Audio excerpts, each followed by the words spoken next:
E hoje vamos falar da continuação do live action da Branca de Neve. Não da Branca de Neve, daquela versão podre da Disney, que a protagonista é Rachel Zegler, a latina narcisista. Não. Esse filme aqui é a continuação do filme da Clint Eastwood, Branca de Neve e o Caçador. No caso, o filme que eu estou me referindo, que a gente vai tratar hoje, O Caçador e a Rainha de Gelo. Você vê que a Branca de Neve já saiu o nome dela no título, né? Não tá mais no título. Só fica o Caçador e a Rainha de Gelo, você já vai entender por quê. E é um filme que me lembra muito a Frozen, não tem aquela animação da Disney? Live Star, Live Star. Pois é, você também vai entender por quê. Fica aí e vamos começar. Como eu falei, ele é uma sequência do filme da Branca de Neve e o Caçador. Ele aprofunda a origem do caçador, que é o Eric, interpretado por Chris Westmore, e apresenta Freya, a Rainha do Gelo, interpretada pela gatíssima Emily Blunt. Na verdade, nós temos agora... Porque assim, no primeiro filme, nós tínhamos a beldade da Charlize Theron interpretando a vilã, que ela mandou muito bem no primeiro filme. E agora, nesse segundo filme, nós temos não uma, mas duas beldades. A Charlize Theron e a Emily Blunt. No caso, elas são irmãs. Não na vida real, nas personagens. Que a Charlize Theron, ela faz o papel de Ravenna. E ela é a madrasta também, a clássica madrasta má da Branca de Neve. Só que essa madrasta má, ela tem uma irmã, tão gata quanto, Ave Maria, que é a Freya. Mas a gente só fica sabendo que a madrasta da Branca de Neve tem uma irmã através desse filme. A gente só fica sabendo nesse filme. Mas aí o que acontece é o seguinte, pode ser um pouquinho confuso de explicar aqui, é porque este filme, ele começa antes do primeiro filme. Você entendeu? E aí ele conta que a Ravenna, que é a madrasta, teve uma irmã, só que essa irmã se distanciou do reino por uma tragédia pessoal. E aí ela foi criar o seu próprio reino um pouco distante do reino da madrasta. E a Freya, que é a irmã da madrasta da Ravenna, ela proibiu que no seu reino tivesse amor entre as pessoas. Tipo assim, romance ou coisa do tipo. Que o amor é desperdício de tempo, não sei o quê. Isso também tem a ver com a tragédia pessoal que ela sofreu. Por isso que ela proíbe no reino dela amor. Só que o Eric, que é o caçador, e a sua amada Sarah, interpretada por outra gata também, Jessica Chastain, desafiam essa ordem e aí começa toda a confusão do filme porque eles são perseguidos por causa disso. E agora vamos aos possíveis pontos positivos e pontos negativos segundo a crítica. Vamos começar pelos pontos positivos. Visual impressionante, a direção de arte é um destaque, o reino gelado de Freya é deslumbrante e os efeitos especiais são bem utilizados para criar ambientes mágicos e sombrios. Vilões com peso, Charlize Theron retorna como Ravenna, ainda mais poderosa e diabólica. Emily Blunt entrega uma Freya melancólica e contida, o que cria um contraste interessante entre as irmãs. Jessica Chastain é destaque, como Sarah, ela traz intensidade e habilidade física nas lutas. Sua química com Chris Hemsworth dá algum peso emocional ao filme. Cenas de ação, as lutas são bem coreografadas, com bons momentos de combate entre os caçadores e os monstros, destaque para a invasão do castelo e o confronto final com o espelho. E eu concordo com todos esses pontos fortes mencionados. Agora vamos para os possíveis pontos fracos do filme. Roteiro raso e inconsistente. A narrativa parece confusa, o filme não sabe se é uma sequência, um prequel, um spin-off ou um conto independente. Isso prejudica o ritmo e o envolvimento emocional. Concordo com esse ponto aqui também. Até porque eu fiquei meio confuso no começo do filme, eu tenho que admitir. Romance forçado. A história de amor entre Eric e Sarah tenta ser o coração do filme, mas o desenvolvimento é fraco e às vezes soa artificial. Olha, concordo em parte com isso aqui. Uma outra crítica seria a falta de carisma do protagonista, e eu discordo. Eu acho que Chris Hemsworth, ou nome difícil de pronunciar, eu acho que ele tá bem aqui, eu achei ele bem carismático. à vontade no papel, é isso que eu quero dizer. E eu gosto dele em cena. Nesse filme aqui eu gostei. Já no primeiro filme, ele estava um pouco mais ranzinza. Aqui ele está um pouco mais solto, tirando piadinhas e tal. A outra crítica do filme é que a Branca de Neve, ela sumiu dessa vez. Então, ela é a protagonista do primeiro filme e aqui ela nem aparece. Ela é mencionada no filme algumas vezes, a história até tem uma conexão com ela, mas isso enfraquece a ligação entre os dois filmes. E eu concordo com essa crítica. Mas o que acontece? Por que a Branca de Neve sumiu nessa continuação? A protagonista do primeiro filme, que inclusive carregava o nome no próprio título do primeiro filme, que era Branca de Neve e o Caçador. O que aconteceu? Bom, isso aí eu já contei. Eu fiz um vídeo falando do primeiro filme. É porque durante a produção do primeiro filme, a Clint Eastwood foi pega no flagra, inclusive isso virou manchete no mundo todo, foi pega no flagra com o diretor do filme, sendo que os dois, na época, estavam em um relacionamento. A Clint Eastwood era a namorada do vampiro lá do Crepúsculo, Robert Pattinson, e o diretor Rupert Sanders era casado na época. E aí, por causa desta cagada que a Clint Eastwood fez, ela ficou queimada e por isso não participou da continuação do filme, embora ela seja a personagem central dessa franquia praticamente. E agora vamos às curiosidades do filme. O filme é ao mesmo tempo um prequel e sequência. Para quem não sabe o que é prequel, é aquela história que, tipo assim, é conhecida, só que você começa a continuação dela contando eventos antes da história que você já conhecia, entendeu? Por isso eu fiquei um pouco perdido no filme no começo. Eu não sabia se eu estava assistindo uma sequência, se eu estava vendo uma história que é contada antes da história que eu já conhecia, mas na verdade é os dois, tá? É uma sequência que começava da origem e depois dá um salto no tempo, dando continuidade à história que eu já conhecia. Chegou até um momento do filme que eu pensei assim, bom, agora eu já me encontrei, agora eu já sei onde é que eu tô. Então é por isso que o filme é um prequel e uma sequência, ao mesmo tempo. A outra curiosidade é que a personagem Freya foi inspirada em Elsa, de Frozen. Não me diga. A ideia de uma mulher com poderes de gelo, coração partido e um castelo isolado teve influência direta da popularidade de Frozen de 2013, mas aqui tudo é mais sombrio e adulto. Realmente, é a Elsa versão adulta. É igualzinho. Lembra ela perfeitamente. Ela tem os mesmos poderes, é tão poderosa quanto, só que aqui ela tem uma personalidade mais amargurada, de mal com o mundo. Se bem que a Elsa da Disney, ela também tinha a mesma emoção. Só que aqui é mais específico. A mulher tem raiva de amor. Mas eu achei igualzinho, cara. Eu não consigo olhar pra essa mulher e não lembrar da Frozen, sabe? Só faltava ela cantar. A outra curiosidade é que Charlize Theron topou voltar por causa da maquiagem. A atriz revelou em entrevistas que adorava o visual poderoso de Ravenna, maquiagem dourada, roupas ricas e atitude demoníaca, e que isso pesou na decisão de voltar ao papel. E realmente é um figurino exuberante, aí tu coloca uma mulher linda, feito a Charlize Theron, enfim, não é para qualquer uma esse papel. E ela mandou muito bem no primeiro filme, por que não retornar, não é?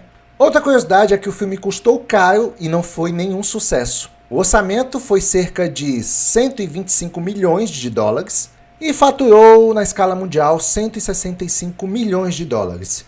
Isso significa que o filme mal cobriu os custos de produção e marketing, sendo considerado um fracasso financeiro. Jessica Chastain fez quase todas as cenas de ação. Ela treinou intensamente com especialistas em artes marciais e lutas com machado e espadas para dar realismo à personagem Sarah.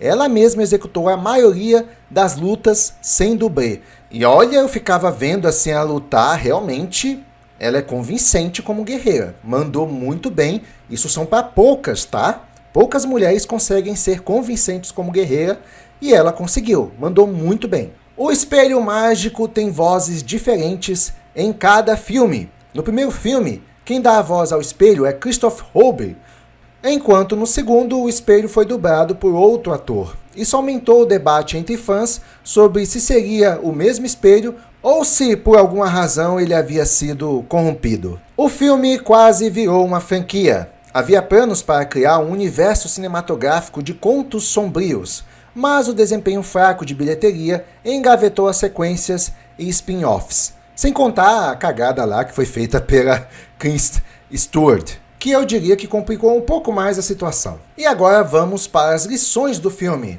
O amor é uma força que resiste até o gelo mais duro. Mesmo proibidos de amar, Eric e Sarah desafiam Freya e provam que sentimentos verdadeiros não podem ser apagados por medo, trauma ou magia. A lição é que amar, apesar das cicatrizes, é um ato de coragem. Outra lição é: a dor mal resolvida transforma pessoas em monstros. Freya não enfrentou seu luto e sua perda. Ela os transformou em frieza, crueldade e controle. Guardar mágoas e não curar feridas pode nos tornar aquilo que mais tememos. Poder absoluto corrompe absolutamente. Ravenna, obcecada por beleza e controle, sacrifica até a própria família por poder. Ambição sem limites destrói tudo ao redor, até quem você ama. Controlar as emoções não é o mesmo que congelá-las. Freya achava que eliminar o amor traria ordem e segurança, mas ao reprimir sentimentos, ela criou um reino baseado no medo e na obediência cega. Sentir é arriscado, mas também é o que nos torna humanos. Então, para você que fechou seu coração, pense um pouco nisso. Lealdade e verdade constroem pontes onde o medo constrói muros. Eric é leal não só à causa, mas aos seus valores. Ele enfrenta rainhas, soldados e espelhos encantados para defender o que acredita. Integridade é mais poderosa do que qualquer magia. O passado pode ferir, mas não define o seu futuro. Tanto Eric quanto Sarah e até Freya são marcados por traumas, mas cada um reage de forma diferente. E o filme mostra como a escolha entre vingança ou cura é sempre pessoal. E agora vamos às avaliações do filme. O filme não teve umas avaliações muito boas, não. Pelo contrário, foi bem baixa. Apenas 20% de aprovação no Rotten Tomatoes e apenas 45% de aprovação da audiência. Eu diria que bem baixa mesmo. Mas antes de dar a minha opinião, eu tenho um recadinho para você. Aproveitando que estamos falando sobre a história de um conto infantil, ou melhor, baseado em um conto infantil que vem da Branca de Neve, eu tenho um curso para indicar justamente para aquelas pessoas que querem contar uma história de um jeito que prende a atenção e ainda por cima vende. Tem um curso muito bom chamado Storytelling, Histórias que Vendem. Ele te ensina como usar histórias para gerar conexão com o público, emocionar e, claro, vender qualquer coisa com naturalidade. É uma técnica usada por grandes marcas e influenciadores e você pode aplicar no seu canal, nas suas redes sociais ou até nas suas vendas online. Quer transformar o jeito que você se comunica e começar a vender com autenticidade? O link do produto está na descrição. Clica lá e confira. Mas agora vamos para a minha opinião do filme. O que foi que eu achei? Será que eu achei que foi tão ruim assim? Bom, vamos lá. Já adianto que eu gostei. Eu gostei do filme. Ele é melhor que o primeiro filme. Ele não é uma coisa assim grandiosa como o primeiro filme, que teve até exército. Aqui não. Ele é um orçamento um pouco menor. Mas por incrível que pareça, eu gostei. Até porque é tudo amarradinho. E eu também gostei principalmente do elenco desse filme. Só gente grande, só astro grande aqui, só profissional. Diferente do primeiro filme, onde a gente tinha Kristen Stewart como protagonista. E a mulher é uma parede sem emoção. Ela não tem expressão, ou melhor, só tem a mesma expressão o tempo todo. Não é uma boa atriz. Então, aqui, digamos que quem toma o lugar dela é a Sarah. Toma o lugar dela, de certa forma, porque é a par romântica do protagonista, que é interpretada pela Jessica Chastain. A Jessica Chastain, ela, olha, muito melhor como atriz. Pelo menos como atriz, ela é bem melhor que a Kristen Stewart. E sem contar que ela é guerreira, ela manda bem nas cenas de ação. Aqui essa atriz está de parabéns nesse filme. Ah, mas você criticou que no primeiro filme a Kristen Stewart ela ficou como guerreira, não sei o quê. Sim, eu critiquei isso aí. Gente, é o seguinte, tu vai pegar uma figura extremamente feminina, como a Branca de Neve, pelo menos eu estou me referindo à Branca de Neve clássica, e transformar ela numa guerreira, não fica meio forçada essa história? Eu posso até aceitar isso aí, mas tu pega logo a Kristen Stewart, que nem boa atriz é. Se a menina já não sabe atuar direito, eu não espero muita coisa dela como guerreira. E outra coisa, a personagem da Jessica Chastain, que é a Sarah, ela pelo menos tem mais justificativa para ser uma guerreira, porque ela realmente foi criada desde criança para ser uma guerreira. Então faz mais sentido. Faz mais sentido que ela seja uma mulher um pouco mais empoderada, entendeu? Existe uma construção, um contexto. Diferente do primeiro filme que tu pega uma mulher que teve uma vida assim num palácio com uma princesinha, que no caso é a Branca de Neve, e aí não só transforma ela numa guerreira, mas numa líder que vai comandar um exército inteiro. Então veja bem, a Branca de Neve não sabe lutar coisa nenhuma, mas já ganha a mais alta patente num cenário de guerra. Tá vendo como soa meio forçado a história? É por isso que eu gostei mais desse filme, bem mais, do que o primeiro. Porque no momento em que colocam a Branca de Neve para ser a líder de um exército, no momento ali do ataque, cara, eu já me perdi. Eu fiquei pensando assim, o que eu tô assistindo aqui? Branca de Neve liderando um ataque? É um empoderamento feminino forçado e a Branca de Neve sempre representou a feminilidade. Então não desce, é por isso que eu gostei muito mais da personagem da Sarah. Ah, e é importante contar também que eu gostei da química dela com o caçador. Eu gostei do casal. Pode ser que você tenha achado que eles deveriam ter uma química mais profunda.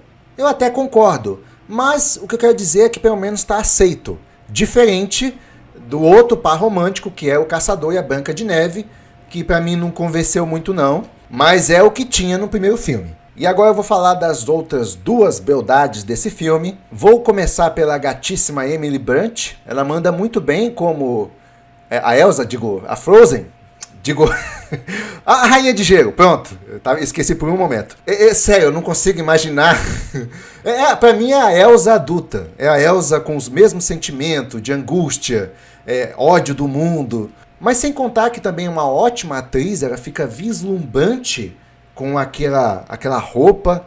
Parece que vai desfilar para uma escola de samba do Rio de Janeiro. Enfim, uma atriz linda e fica mais linda ainda com esse figurino exuberante. E claro, também fez um excelente papel como Rainha de Gelo. Não tenho muito o que falar sobre isso. E outra diva, beldade, Charlize Theron, que só voltou pro filme para ficar exuberante também naquelas vestimentas douradas e realmente ela fica linda, já é uma mulher linda. E como Rainha Má, ela volta mais poderosa do que nunca, mais imponente. É também uma atriz que tem presença. Aliás, as duas vilãs desse filme, Emily Blunt e Charlize Theron, elas têm presença. Só que a Charlize Theron, ela tem uma vantagem porque ela é bem mais alta. A pessoa mais alta, automaticamente ela tem mais presença, na minha opinião, sabe? A altura ajuda, mas não querendo desmerecer a Emily Blunt por causa disso. Enfim, as duas mandaram muito bem. E só contando o caso da personagem da Charlize Theron, que é a Ravenna, é que no primeiro filme ela tinha morrido, certo? Só que nesse segundo filme é contado que o seu corpo físico morreu, mas a sua alma se fundiu ao espelho. Então no início ficou um pouco confuso para mim, mas na verdade ela retornou como uma entidade, digamos assim, uma entidade que foi forjada através do espelho, da sua fusão com o espelho. Isso fica claro porque no final do filme eles derrotam a Ravenna, que estava querendo causar desordem, inclusive brigou com a sua irmã de gelo. E aí na cena final a gente vê um corvo dourado voando, indo embora. Esse corvo dourado possui a mesma cor das vestimentas da Ravenna, que ela usa um vestido dourado e tal. E depois, na cena pós-crédito, a gente vê esse corvo pousando numa sacada que tem uma mulher de pele branca com cabelo preto. Eu acredito que faz referência, essa mulher, na verdade, é a Branca de Neve. E essa cena final indica que teria uma continuação, mas devido à bilheteria baixa do filme, não vai ter não. Uma pena, eu estava até gostando do filme. Eu só acho que ele realmente foi uma franquia que foi arruinada pela cagada que a Kristen Stewart fez lá, mas também esse filme ele poderia ser uma produção independente. Se bem que já começou pegando como referência a Branca de Neve, e eu acho que tinha que continuar mesmo. O Caçador e a Rainha de Gelo é um espetáculo visual com ótimas atuações femininas e momentos empolgantes de ação, mas peca por uma narrativa instável e personagens pouco aprofundados. Serve mais como um conto de fadas com armaduras brilhantes do que como uma continuação memorável. Não é tão marcante quanto o primeiro, mas entrega uma experiência fantástica razoável para quem gosta de aventura medieval com toques sombrios. E eu recomendo esse filme sim, até porque eu gostei dele. Mais do que o primeiro. E eu acho que é mais por conta das atuações, que realmente os atores aqui eles são melhores, do que pela história em si.